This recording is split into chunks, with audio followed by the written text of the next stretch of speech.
Hello students, welcome to online study. So today we are going to read lesson number 2, The Sound of Music, part 2, The Shehnai of Bismillah Khan. So before I start this lesson, I just want to give you a small introduction of this lesson.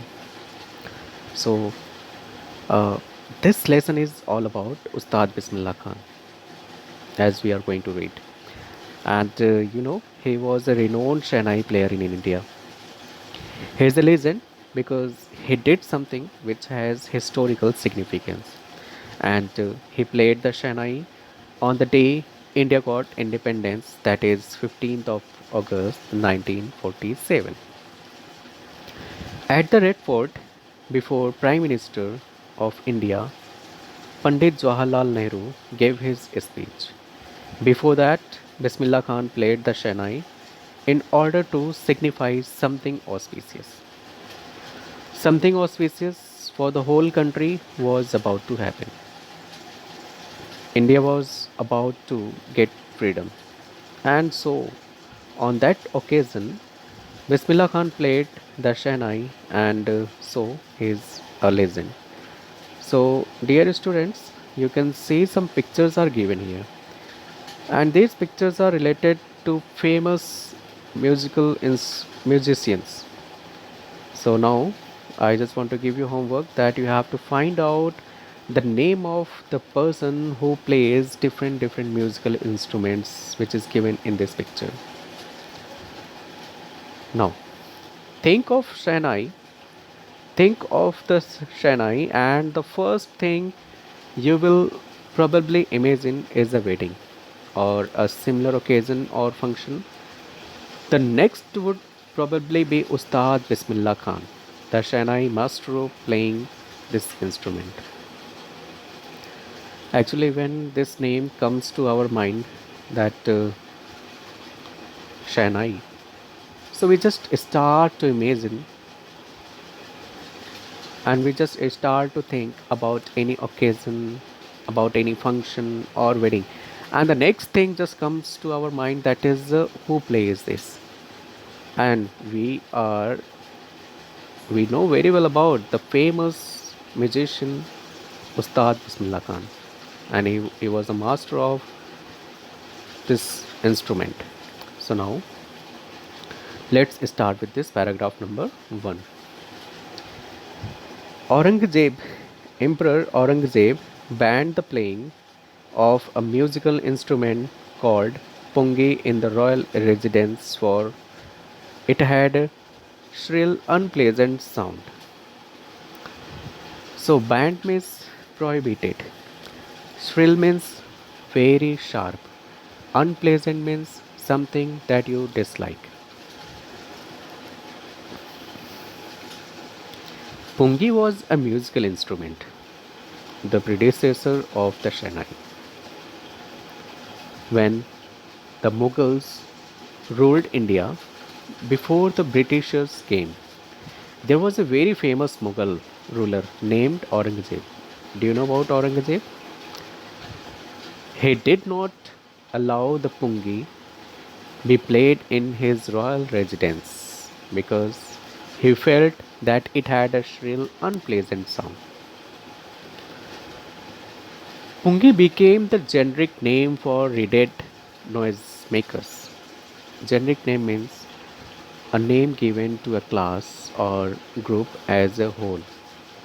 And it means also that scientific name or broad classification of something. Reeded means wind instruments which have reeds like the flute, the clarinet, etc. So, any musical instrument which is made with reeds, like we have flutes, clarinets, they all are classified as pungi. So, pungi is a broad term for any type of instrument which uses wind to produce sound. Okay. Few had thought that it would one day be revived. Revived means brought back to life. As Aurangzeb has banned all these reeded noisemakers, he had banned Pungi in his royal residence. No one thought, no one thought that one day such noisemakers, such instrument which made unpleasant sound would be played and their sound would be liked by the audience. A barber of a family of professional musicians who had access to the royal palace decided to improve the tonal quality of the pungi. Here, tonal quality means sound. As the pungi had unpleasant sound, there was a barber. There was a barber who belonged to a family of professional musicians and he wanted to play the pungi, but he knew that the sound produced by pungi was unpleasant. And so he decided to improve the sound. He chose a pipe with a natural hollow stem that was longer and broader than the pungi and made 7 holes on the body of the pipe. Hollow means empty from inside. This barber took a pipe which was a hollow stem. It was longer and broader than the pungi. He made 7 holes on the body of the pipe. If you have seen a flute, it is something like this. It is a pipe which is hollow from inside and has holes on it. When he played on it, closing and opening some of these holes, soft and melodious sounds were produced. Then, then he blew air into the pipe and closed and opened different holes. He found that soft and melodious sounds were produced when he did like this. He played the instrument before royalty and everyone was impressed. Here, when the barber played this instrument in the royal court, everyone liked the sound which is produced by it. And then the instrument, so different from the pungi, had to be given a new name. Then, after that, the royal court thought that this instrument was different from the pungi, and because of that only, it should have a different name also, and they have given different name. As the story goes, since it was first played in the Shah's chamber and was played by a Nai, that is barber, the instrument was named the Shehnai. Now, there is a story behind the name given to this instrument. Do you want to listen that story? Okay. This instrument was played for the first time in the royal residence of the Shah. Shah, okay. Shah was a name given to a king. That is called, Mughals called the kings as Shah. As the Nai, that is the Indian term used for a barber, had played it for the first time. So they called it Shehnai. Shah Nai, that is Shehnai. Okay. So the first part is Sheh, which stands for Shah, and the second part Nai, that is a barber. So in this way, that instrument was named as Shehnai. Okay. Now second paragraph. The sound of the Shehnai began to be considered auspicious. Auspicious means promising to bring good fortune. The sound which was produced by Shehnai was considered to be a good omen, and so it was played on good occasions. And for this reason, is still played in temples and is an indispensable component of any North Indian wedding. Indispensable means without which a piece of work cannot be done, something which is necessary. Okay,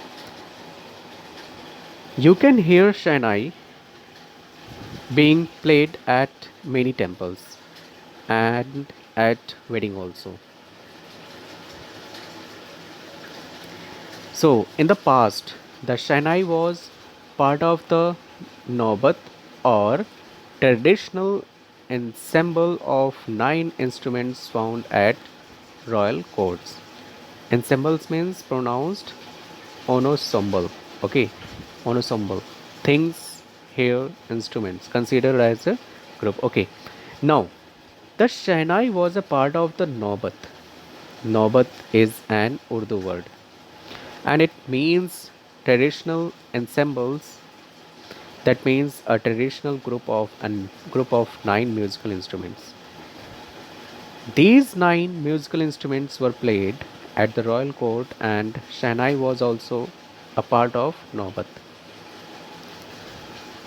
Till recently, it was used only in temples and weddings. The credit for bringing this instrument onto the classical stage goes to Ustad Bismillah Khan.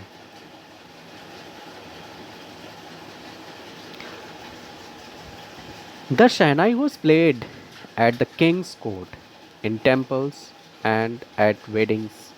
It was used on stage in performance, and the credit for that goes to Ustad Bismillah Khan, who was a legendary Shahnai player, and people wanted to hear him play the Shahnai. Now, next paragraph, that is third. As a 5-year old, Bismillah Khan played Gilli Danda near a pond in the ancient state of Dumrao in Bihar. When Bismillah Khan was 5 years old, he lived in an old estate named Dumrao. In present day, that is Bihar state. Okay, he used to play Gilli Danda, an old sport quite similar to cricket. I think most of you people have played this game. He would regularly go to the nearby Bihariji temple to sing the Bhojpuri Chaita, at the end of which he would earn a big laddu weighing 1.25 kg, a prize given by the local Maharaja. Laddu are sphere shaped sweets originated in the Indian subcontinent. That I think you have eaten this type of sweet, laddu. It is very famous. So, also he would go to the nearby Bihariji temple. Although Bismillah Khan was a Muslim, he would go to the temple and he would sing this song, Chaita, in Bhojpuri language. Bhojpuri language is spoken in an area of Bihar. When he would finish reciting the song, he would get a big laddu as reward. And the weight of that laddu was 1.25 kg. This was a prize given to Bismillah Khan by local Maharaja for singing the Chaita. Okay? And this happened 80 years ago. And the little boy has traveled far to earn the highest civilian award in India, that is the Bharat Ratna.